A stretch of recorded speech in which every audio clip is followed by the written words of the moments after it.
ভারতের পশ্চিম সিকিমের ছোট্ট শহর পেলিং থেকে আনুমানিক ৪ কিলোমিটার দূরে হিমালয়ের পাদদেশে একটা ছোট্ট অসম্ভব সুন্দর গ্রাম হচ্ছে দারাব। দারাব গ্রামটি তার গ্রামীণ সৌন্দর্যের জন্য বিখ্যাত এবং সবুজ পাহাড় দ্বারা আবৃত।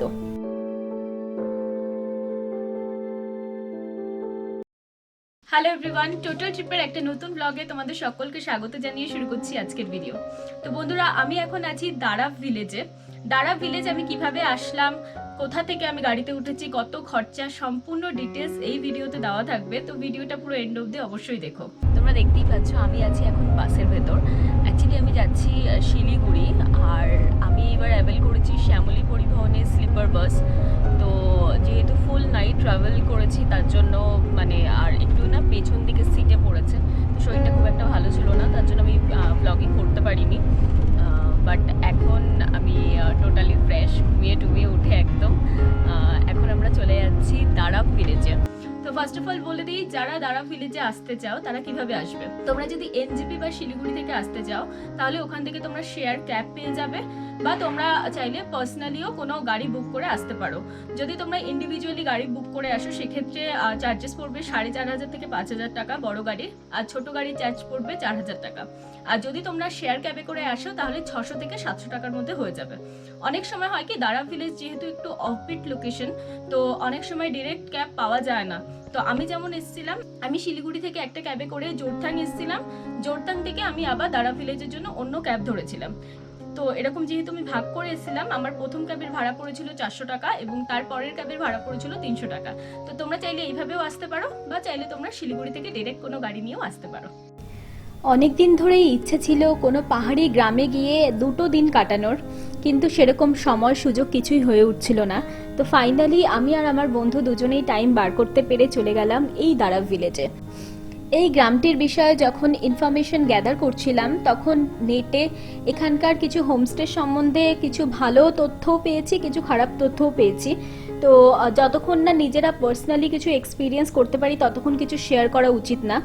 তাই নিজেরাই বেরিয়ে পড়লাম দেখার জন্য যে অ্যাকচুয়ালি গ্রামটা কেমন। তো এইবারের আমার সফর সঙ্গী মেক মাই ট্রিপ থেকে আমি সম্পূর্ণ বুকিংগুলো করেছি। হাতে খুব কম সময় থাকার জন্য এইবার আমি বাসে ট্রাভেল করছি, আর এইবারের আমার বাস পরিবহন সংস্থা হচ্ছে শ্যামলী পরিবহন। শ্যামলী পরিবহনের স্লিপার বাস আমি বুক করেছিলাম। খুব ভালোভাবে আরামে ঘুমিয়ে গেছি, কিন্তু সিটটা না একটু পেছনের দিকে পড়ে গেছিল, তার জন্য একটু জার্কিংটা ফিল হয়েছে, যেটা নর্মালি কোনোবার হয় না। বাট এইবার আমি বুঝতে পারলাম যে পেছন দিকে সিট নেওয়াটা খুব একটা উচিত না। তাই তোমাদেরকেও সাজেস্ট করব, যদি তোমরা স্লিপার বাস বুক করো তাহলে চেষ্টা করবে সামনের দিকে সিট নেওয়ার। তো তার জন্য খুব একটা বেরোনোর সময় ব্লগিং করতে পারিনি, বাসে উঠে আমার শরীরটা খুব একটা ভালো লাগছিল না, তার জন্য ভাবলাম যে নেমেই আমি ব্লগিংটা স্টার্ট করব। শ্যামলী পরিবহনের বাসটা যথেষ্ট পরিষ্কার ছিল, অন টাইম এসছে, এবং বাসের মধ্যে কি কি ফেসিলিটি ছিল সেটা তো তোমাদেরকে আমি দেখিয়ে দিলাম। মোবাইল চার্জিং ব্যবস্থা ছিল, ওরা জলের বটল প্রোভাইড করেছিল এবং ব্ল্যাঙ্কেটও প্রোভাইড করেছিল। এছাড়া বাসটা বিভিন্ন জায়গায় দাঁড়িয়ে যখন তোমাদের রাত্রে ডিনার করার টাইম, সেই টাইমটুকু তারা প্রোভাইড করে, এবং ওয়াশরুমের জন্য তারা যথেষ্ট টাইম দেয়। তো আশা করি তোমাদের কারোর কোনো প্রবলেম হবে না। আর এই বাসের ভাড়া আমার পড়েছিল 1750 টাকা করে। তো এবার আমি বলে দিই যে কোন হোমস্টে আমরা বুক করেছিলাম। আমরা বুক করেছিলাম দারাগাঁও রিট্রিট। দারাগাঁও রিট্রিট সম্বন্ধে আমি ইন্টারনেটে ভালো ইনফরমেশনও পেয়েছিলাম, খারাপ ইনফরমেশনও পেয়েছিলাম, যে ওনারের বিহেভিয়ার খুব একটা ভালো না। কিন্তু আমি ভেবেছিলাম যে অ্যাটলিস্ট গিয়ে দেখা যাক যে কীরকম। তো প্রথম দিনের এক্সপিরিয়েন্সটা বেশ ভালো ছিল, কিন্তু সেকেন্ড দিনের এক্সপিরিয়েন্স আমাদের একদমই ভালো ছিল না। এই ব্লগের শেষের দিকে তোমরা সেটা জানতেই পারবে যে কেন ভালো ছিল না। আমি সম্পূর্ণ তথ্য শেয়ার করব যাতে এই রকম প্রবলেম আর কারোর সাথে না হয়। আমার বন্ধু রিচি যেহেতু বাংলাদেশ থেকে আসছে, তো তার জন্য ওর পৌঁছানোর কথা ছিল 8 তারিখে, আর আমার পৌঁছানোর কথা ছিল 9 তারিখে। ঠিক সেই রকম শিডিউল অনুযায়ী আমরা পৌঁছালাম। বাট পৌঁছানোর আগের কিছু ইনফরমেশন তোমাদের সাথে শেয়ার করছি। রিচিকে বলা হয়েছিল যে পেলিং থেকে খুব একটা বেশি ডিস্টেন্স না, 3-4 ঘন্টার মধ্যে পৌঁছে যাবে। সেখানে ওর পৌঁছাতে টাইম লেগেছিল অলমোস্ট 7 আওয়ার্স। কিভাবে এত টাইম লাগলো, সত্যি ডিস্টেন্সটা কিন্তু অত বেশি না। বাট উনি যে ক্যাব ড্রাইভারের নাম্বার দিয়েছিলেন, শেয়ার ক্যাবের, সেই ড্রাইভার প্রত্যেকটা ওখানে যে হোমস্টে আছে, প্রত্যেকটা হোটেল আছে, সেখানকার জন্য প্রচুর জিনিসপত্র গাড়িতে তুলে তারপরে ওখানে নামাতে নামাতে এসছিল। তো যেটা 4 ঘন্টার রাস্তা সেটা 7 ঘন্টা টাইম লেগেছে পৌঁছানোর জন্য। তো অবভিয়াসলি এতটা জার্নি করার পর মানে পুরো বিধ্বস্ত অবস্থায় হোমস্টেতে পৌঁছলো ও রাত অলমোস্ট তখন 8:30 থেকে 9টা। তো আমরা ভাবলাম যে হয়তো পরের দিন উনি একটু বেটার কিছু সাজেস্ট করবে। তো উনি যখন আমাকে সাজেস্ট করলেন, আমাকেও অ্যাজ ইট ইজ উনি অন্য একজন ড্রাইভারের নাম্বার দিলেন। ইভেন তিনিও সেম, মানে আমি এখান থেকে যখন শিলিগুড়ি থেকে আমি জোরথানের জন্য গাড়ি নিলাম, সেই গাড়িটা অন টাইম আমাকে 11টার মধ্যে জোরথান পৌঁছে দিয়েছিল।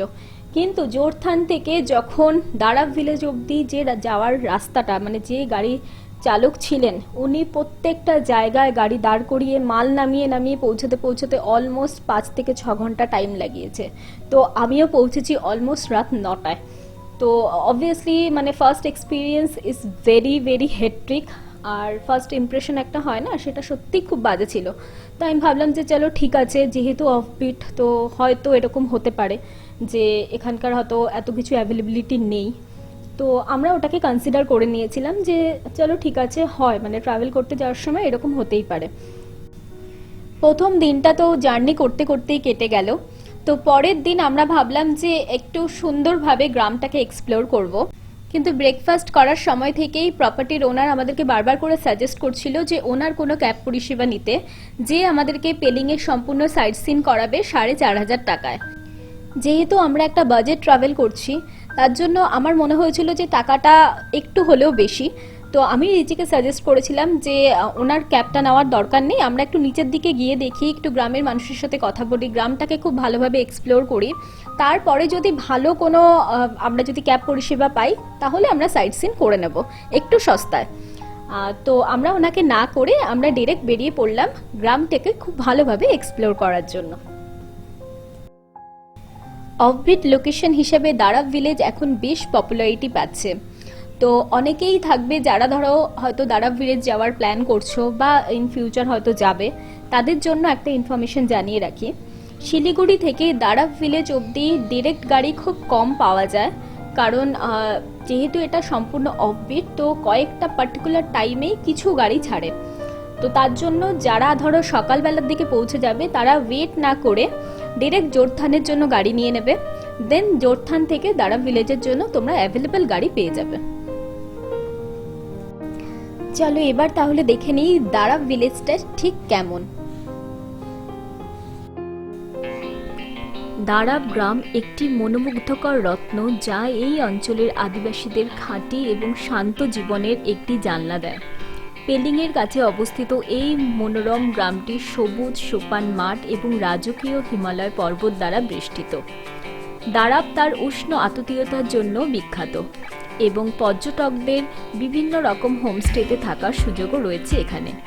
লিম্বু এবং লেপচা সম্প্রদায়ের সমৃদ্ধ সংস্কৃতি এবং ঐতিহ্য নিজেদের মধ্যে সমাজ্জিত করে। গ্রামটি শহুরে জীবনের কোলাহল থেকে একদম দূরে রাখবে আপনাকে এবং একটা নির্মল মুক্তি প্রদান করবে। সুগন্ধি এলাচ এবং কমলার বাগানের মধ্যে দিয়ে অবসরভাবে হাঁটুন, গ্রামের মাঠগুলিতে যান এবং এখানকার মানুষের দৈনিক যে জীবনযাত্রা তার সাক্ষী হয়ে উঠুন। গ্রামবাসীদের সরলতা এবং সত্যতা গ্রামীণ সিকিমের শান্ত সৌন্দর্যের ইশারা দেয় এই দারাব গ্রাম।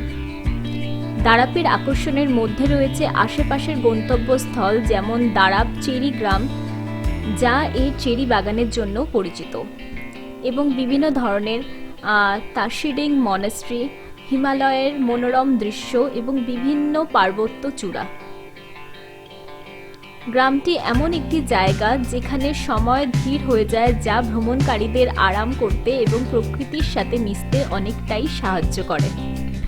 তোমরা চাইলে এখানে এসে ভিলেজ ট্যুর করতে পারো। ভিলেজ ট্যুরের একটা গাইড নেওয়া মাস্ট, আর গাইডের খরচা 1000 মানে 1000 টাকা পার গাইড। আর আমার মনে হয় যে নিজেরা এক্সপ্লোর করো তার থেকে অনেক বেটার।